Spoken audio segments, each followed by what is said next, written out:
तो अब ना एक एक करके इन सारी रिएक्शंस को पढ़ते हैं, ठीक है। सबसे पहले हमारे पास कौन सी वाली है, थर्मल, थर्मल डिकम्पोजिशन, ठीक है। तो थर्मल डिकम्पोजिशन को थोड़ा समझते हैं कि थर्मल डिकम्पोजिशन में क्या होता है, ठीक। तो सबसे पहले थर्मल डिकम्पोजिशन की ना आप डेफिनेशन नोट कर सकते हैं। Okay okay, let me change the colour, will use this yellow one. Thermal decomposition, इसका पहला टाइप है थर्मल डिकम्पोजिशन, थर्मल डिकम्पोजिशन। तो थर्मल डिकम्पोजिशन हम किसको कहते हैं, it can be defined as, it can be defined as the decomposition reaction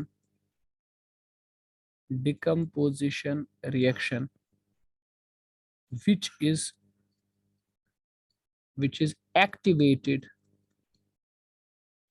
or you can say carried out by thermal energy, by thermal energy। एक ऐसी reaction, decomposition reaction जिसको हम thermal energy से करते हैं, मतलब हीट की मदद से करते हैं। यानी आप ऐसे कह सकते हो कि एनर्जी जो इन रिएक्शंस में होती है ना, एनर्जी सप्लाई, जो भी हम एनर्जी इनमें सप्लाई करते हैं, is in the form of heat. जो भी एनर्जी हम यहाँ पे सप्लाई करते हैं वो हम हीट की फॉर्म में सप्लाई करते हैं, मतलब वी सप्लाई हीट एनर्जी, हम हीट एनर्जी सप्लाई करते हैं यहाँ पे। देखो ऐसा क्यों होता है, सुनो सुनो।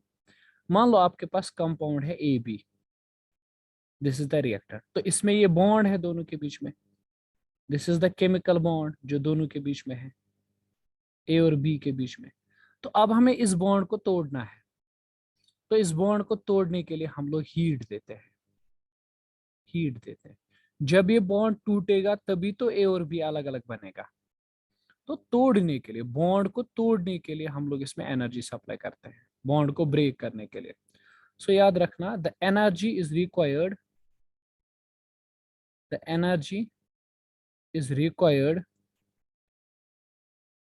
टू ब्रेक, टू ब्रेक, ताकि हम ब्रेक कर सकें, to break the bonds and separate the constituent particles, separate the constituent elements। हाँ, सिंपल सी तो बात है। हम एनर्जी को क्यों सप्लाई करते हैं, हीट को क्यों सप्लाई करते हैं, इसलिए सप्लाई करते हैं ना ताकि हम बॉन्ड को अंदर से तोड़ सके, है ना। अच्छा, ये जो सिंबल है ना छोटा वाला ट्रायंगल, ये हीट के लिए यूज होता है।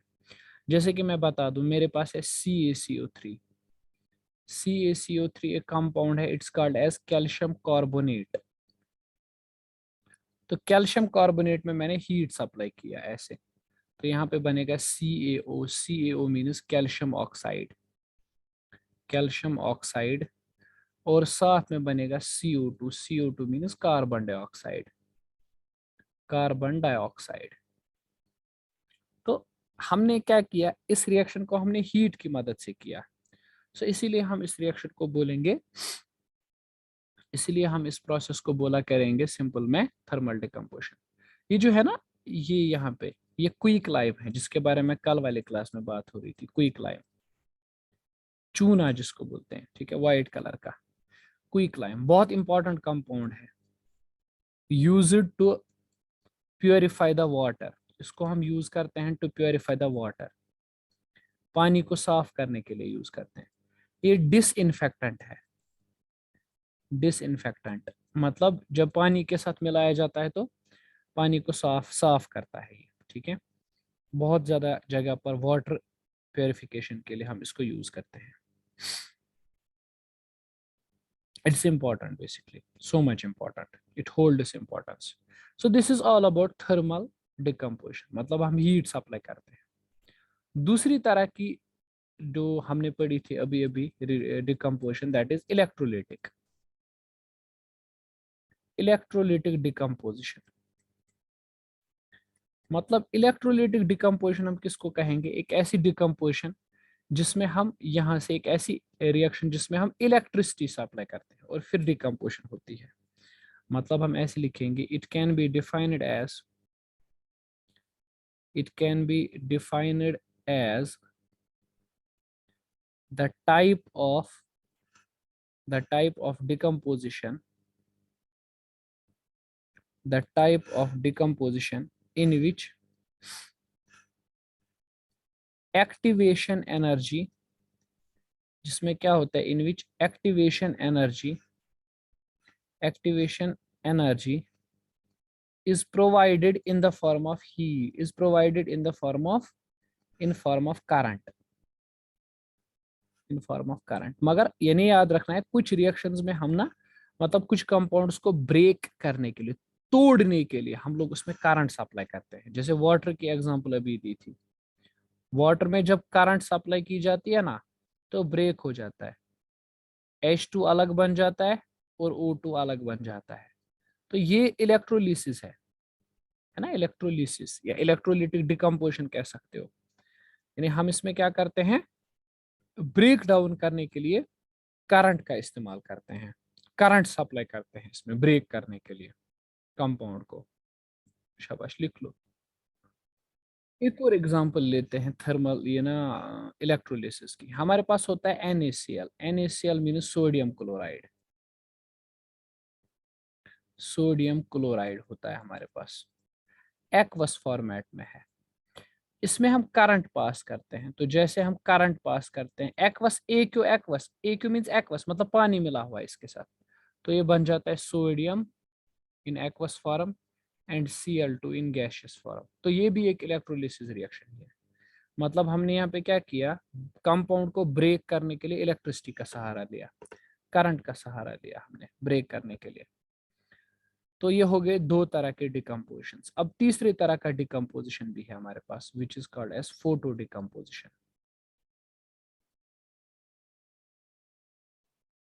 फोटो डिकम्पोजिशन, इसके बहुत सारे नाम हैं और it is called as photolytic decomposition, photolytic decomposition.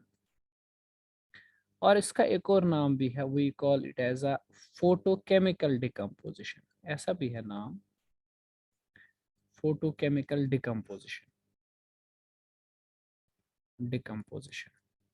तो बहुत सारे नाम दिए जाते हैं इसके, इस तरह के डिकम्पोजिशन के, फोटो डिकम्पोजिशन, फोटोलिटिक डिकम्पोजिशन और photochemical decomposition.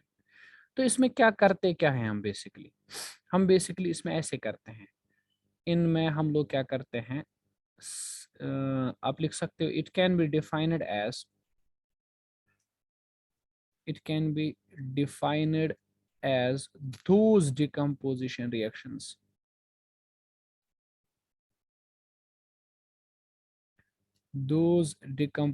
reactions in which activation energy for decomposition is supplied in form of light। मतलब वो रिएक्शंस जिनमें हम लाइट का इस्तेमाल करते हैं, लाइट का इस्तेमाल किया जाता है ताकि हम क्या कर सकें, कंपाउंड को ब्रेक कर सकें। जैसे मैं एग्जांपल दूं O3 की, O3 मीन्स ओजोन, इसमें हम लाइट डाल देते हैं, लाइट। तो जब इसमें लाइट पड़ती है ना तो ये कंपाउंड ब्रेक होता है, O2 मतलब ऑक्सीजन गैस में आ जाता है, बन जाता है ऑक्सीजन गैस और साथ में O बनता है ना। तो ये फोटो डिकम्पोजिशन है। दूसरा है, मान लो मेरे पास है PbNO3, सिल्वर नाइट्रेट लेते, AgNO3, silver nitrate is a very best example.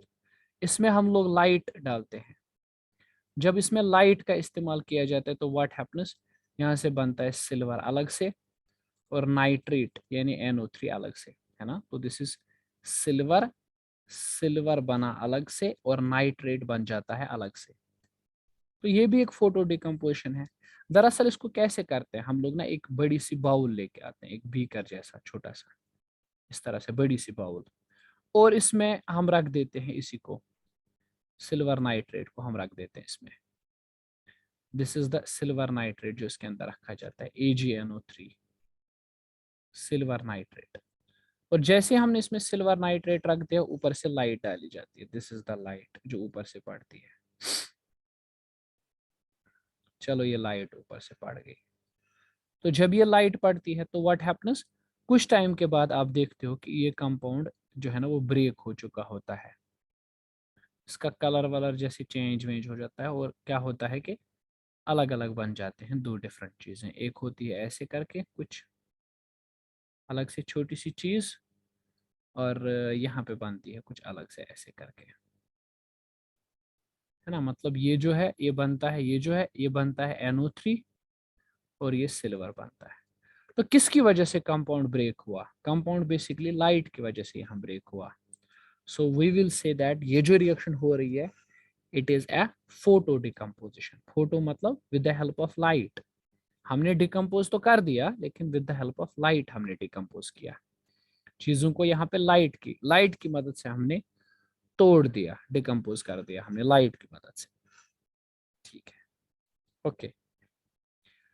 अब एक और चीज का ध्यान दो यहाँ पे, एक छोटी सी बात है जो मैं जल्दी जल्दी में आपसे कहूंगा, तो you will just note it down. Uses of decomposition reaction. Decomposition reaction को हम कहाँ कहाँ पे यूज करते हैं? देखो बेटा, बहुत सारे यूजेस हैं डिकम्पोजिशन रिएक्शन के, बहुत सारे यूजेस। डिकम्पोजिशन रिएक्शन को अलग अलग तरह से यूज किया जाता है। सबसे पहला यूज जो है ना, in the manufacturing of in the manufacturing of in the manufacturing of in the manufacturing of cement. हम डिकम्पोजिशन रिएक्शन को सीमेंट बनाने के लिए यूज करते हैं। और कैल्शियम ऑक्साइड, जैसा अभी हमने अभी अभी पढ़ा, कैल्शियम ऑक्साइड पढ़ा है, CaO, क्विक लाइम ना, क्विक लाइम, उसको बनाने के लिए भी हम फोटो डिकम्पोजिशन रिएक्शन का ही इस्तेमाल करते हैं। या सीमेंट जो हम देखते हैं ना, जिससे हम मकान वगैरह बनाते हैं, तो उसको भी यूज करते हैं हम लोग, उसको भी बनाते हैं हम लोग डिकम्पोजिशन से।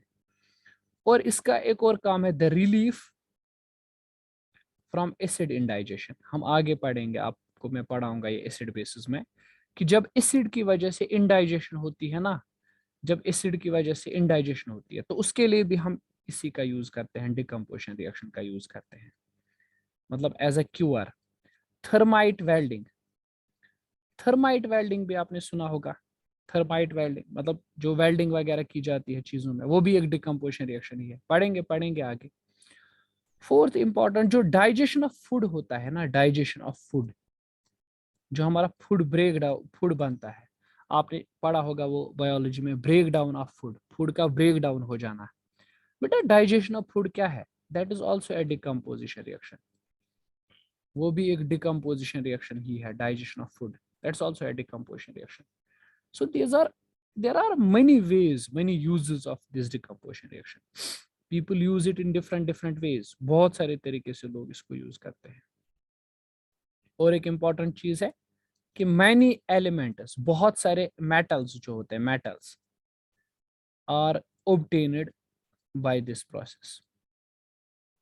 By this process, बहुत सारे एटम्स, एलिमेंट्स होते हैं जो इसी प्रोसेस के जरिए बनते हैं। और एक और भी है, for purification of metals, metals को प्योरीफाई करने के लिए भी यूज होता है। पढ़ेंगे हम लोग इसको भी आगे, पूरे साल केमिस्ट्री पढ़ रहे हैं तो ये भी पढ़ेंगे। For purification of metals, metal उसको प्योरीफाई करने के काम में भी ये यूज किया जाता है। मतलब मेटल उसको अगर प्योरीफाई करना है तो आप यूज कर सकते हो, ठीक है। सिमिलरली एक और चीज है, आप सोडियम, सोडियम जो है ना, सोडियम, सोडियम बहुत इंपॉर्टेंट चीज है। या कैल्शियम जो है, कैल्शियम भी इंपॉर्टेंट है, हड्डियों के लिए तो बहुत इंपॉर्टेंट है। इज ऑब्टेन्ड, उनको इसी रिएक्शन से बनाया जाता है, is obtained by this reaction. इसी रिएक्शन के जरिए सोडियम और कैल्शियम को भी ऑब्टेन किया जाता है, बनाया जाता है। So you can say that these are the uses, ये यूजेस है, इस्तेमाल है किस रिएक्शन के? डिकम्पोजिशन रिएक्शन के। ये इस्तेमाल है किस तरह से डिकम्पोजिशन रिएक्शन को यूज किया जाता है, ठीक है। तो I hope it is clear now, I hope it's clear, crystal clear, crystal clear, ठीक है। अब समझ आएगा, है ना। तो जल्दी से नोट कर लो। Now we are not going to start some new reaction today, but एक important चीज है जो मैं last point आपको बोलना चाहूँगा, ऐड करेंगे हम यहाँ पे, which is basically important.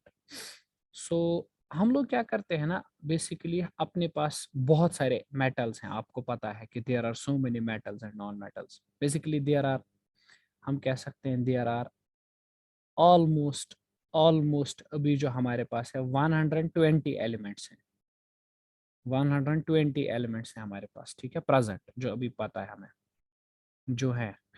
जैसे कि हाइड्रोजन से स्टार्ट कर लो, हीलियम है, लिथियम है, then we have beryllium, boron, carbon, nitrogen, dash dash dash, and up to 120 which is un शायद बिन बिन लास्ट एलिमेंट है.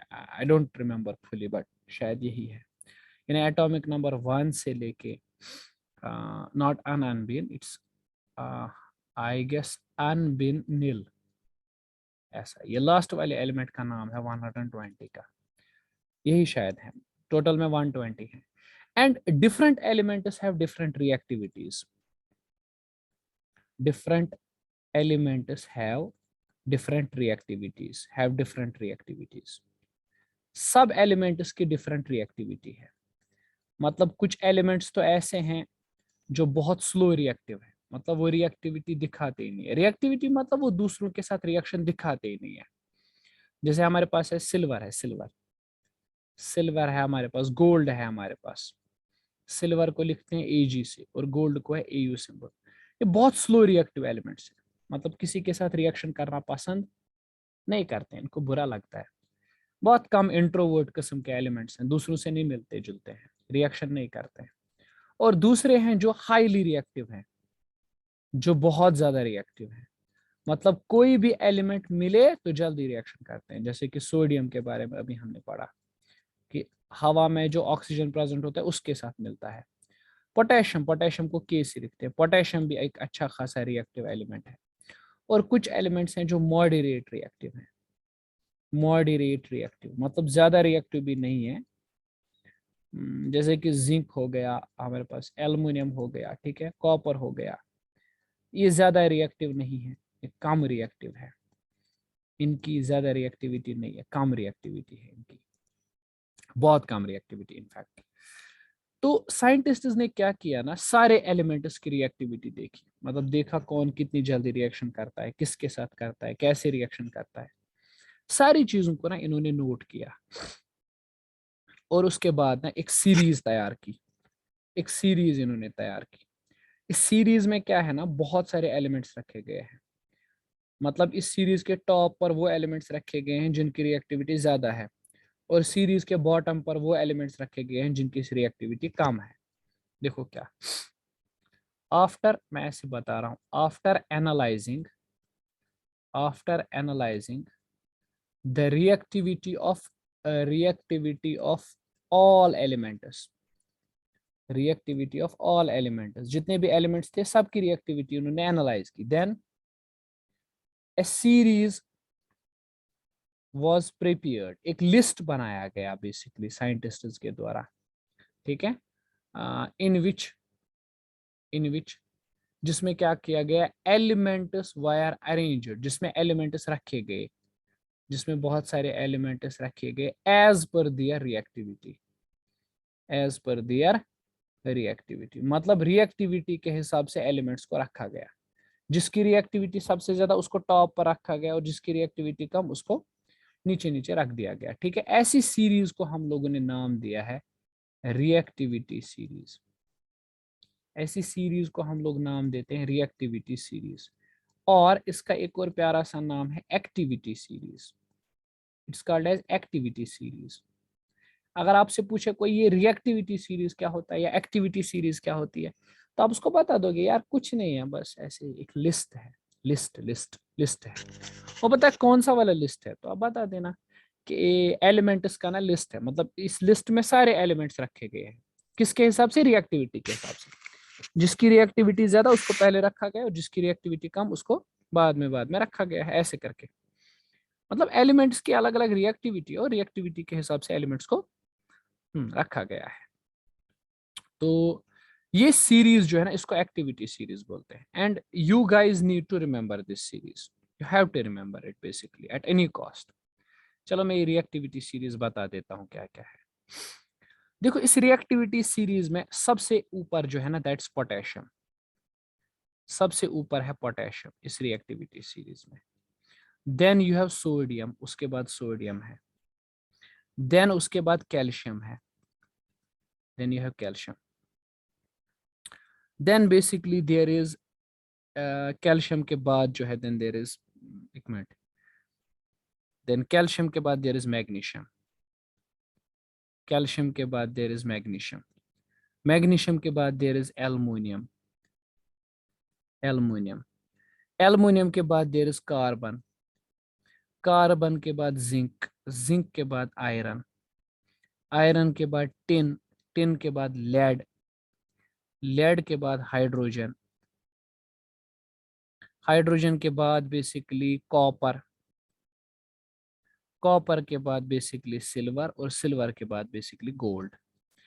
तो आप इस रिएक्टिविटी सीरीज में देख लो, सबसे नीचे कौन है, गोल्ड, मतलब गोल्ड लीस्ट रिएक्टिव है, लीस्ट रिएक्टिव, इसकी रिएक्टिविटी बिल्कुल जीरो है, बिल्कुल जीरो, बहुत कम रिएक्टिविटी। और देखो अपना पोटेशियम सबसे ऊपर है, मतलब हाईएस्ट रिएक्टिविटी, जैसे अभी मैंने बोला था हवा में रखते ही ऑक्सीजन के साथ रिएक्शन, हाईएस्ट रिएक्टिविटी। उसके बाद सोडियम, इसमें ना बीच में हाइड्रोजन आता है, हाइड्रोजन बड़ा खास है अपने लिए, हाइड्रोजन की जीरो रिएक्टिविटी होती है, मतलब ये ज्यादा रिएक्ट नहीं करता है, इसकी रिएक्टिविटी जीरो होती है, मतलब इन दिस सीरीज ना जीरो होती है, इससे भी कम होती है बाकी की, लेकिन इनकी नेगेटिविटी, मतलब कॉपर सिल्वर वगैरह की रिएक्टिविटी नेगेटिव में होती है, हाइड्रोजन से कम। देखो इसको अच्छे से समझो, इस सीरीज को ना बड़े अच्छे से समझो। पोटेशियम के, सोडियम Na, कैल्शियम को लिखते हैं Ca, मैग्नीशियम का सिंबल है Mg, एल्युमिनियम का सिंबल है Al, कॉपर का C, जिंक का Zn, आयरन का Fe, टिन का जो सिंबल है that is I guess Ti है शायद, ओके होगा शायद, लेड का Pb, हाइड्रोजन का H, कॉपर का Cu, सिल्वर का Ag और गोल्ड का Au। अब ये सीरीज याद रहेगी, याद रखनी है आपको। But you will say sir as usual मुझे पता है कि सर ये तो मुश्किल है यार, इतना कौन याद रखेगा और कैसे रहेगा याद। और फिर अक्सर सवाल पूछते हैं बच्चे, सर आपको कैसे याद है। मैं बताता हूँ मुझे कैसे याद है, देयर इज अ ट्रिक, एक ट्रिक है इसको याद करने की। देखो क्या करोगे याद, आप इस तरह से याद करो, पहले अच्छे से समझो। Please send cats monkeys monkeys and zebras,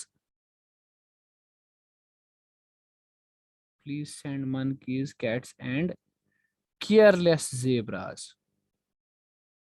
careless zebras in their in their in their lovely, because this is in their lovely happy happy cages made of, okay, made of silver and gold। Okay यार यहाँ पे एक गड़बड़ है, made of silver and gold, we have a गड़बड़ here. गड़बड़ ये है कि हमने, एक मिनट मैं बताता हूँ गड़बड़ क्या है।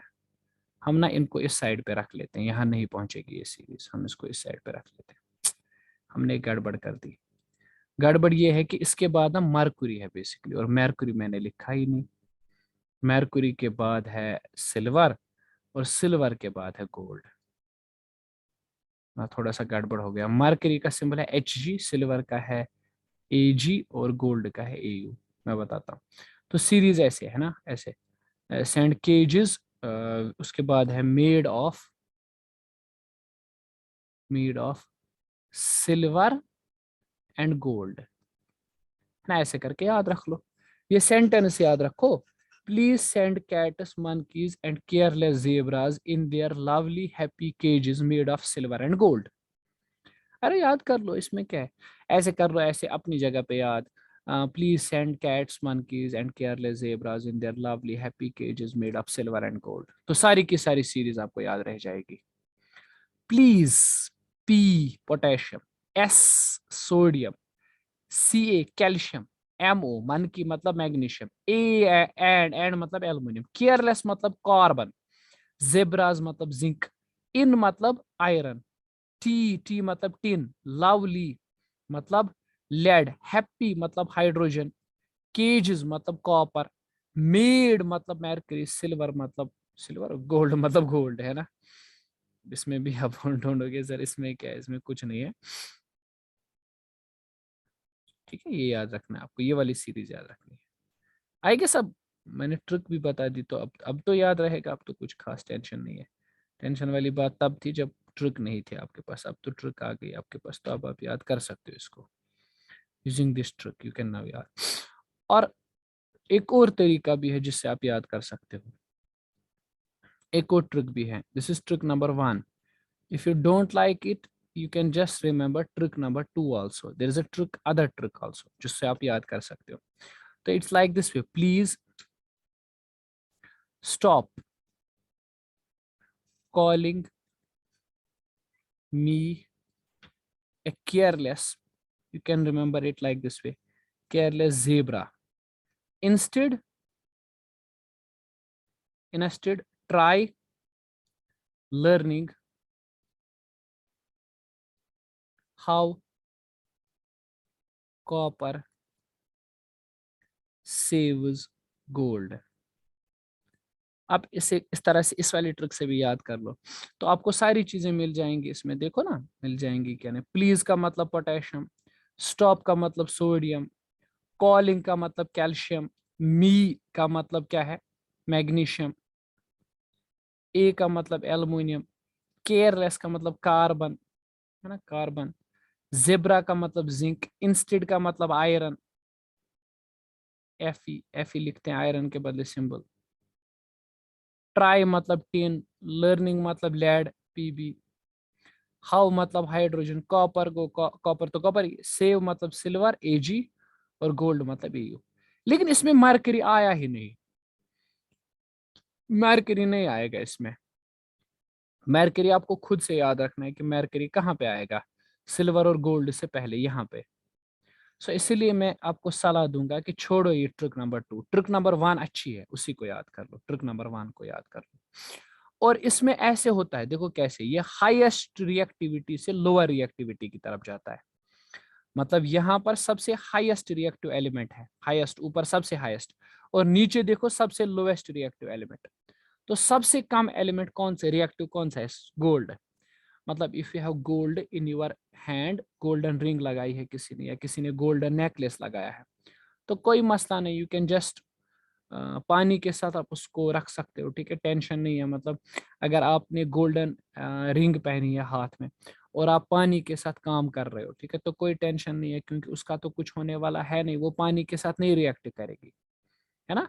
अगर आप पोटेशियम या सोडियम वाली रिंग पहनोगे, है ना, और उसके बाद उस पे पानी का एक कतरा गिर जाए, तो तुरंत आग लग जाती है, आग लग जाती है, एक फायर लग जाता है ना. यू कैन जस्ट से कि मान लो किसी के हाथ में ना, किसी की ना एक सोडियम या पोटेशियम की एक केक है आपके पास, सोडियम या पोटेशियम है आपके पास, अगर उस पे पानी का एक बूंद भी गिर जाए ना, तो भयानक आग लगती है ना. That's why people do not make rings and necklaces of silver and gold, because उनको पता है कि ये ये ना, सॉरी, पोटेशियम एंड सोडियम, इनकी रिंग्स नहीं बनती हैं, क्योंकि वो आग लग कैच करेंगे ना ऑब्वियसली. सो ये रिएक्टिविटी सीरीज है, प्लीज रिमेंबर इट. एंड जब आप कल की क्लास में आओगे तो आपको ये सारी चीजें याद होनी चाहिए, सो दैट हम फिर उसके बाद स्टार्ट करें जो भी हमारा नेक्स्ट टॉपिक होगा, will be starting that. Okay, so you should be remembering this series, it's very important, right? So let us stop this lecture here, and in tomorrow's lecture हम लोग डिकम्पोजिशन रिएक्शन पढ़ेंगे. उसके लिए ये series ना, displacement reaction पढ़ेंगे, उसके लिए ये सीरीज आपको याद होनी चाहिए.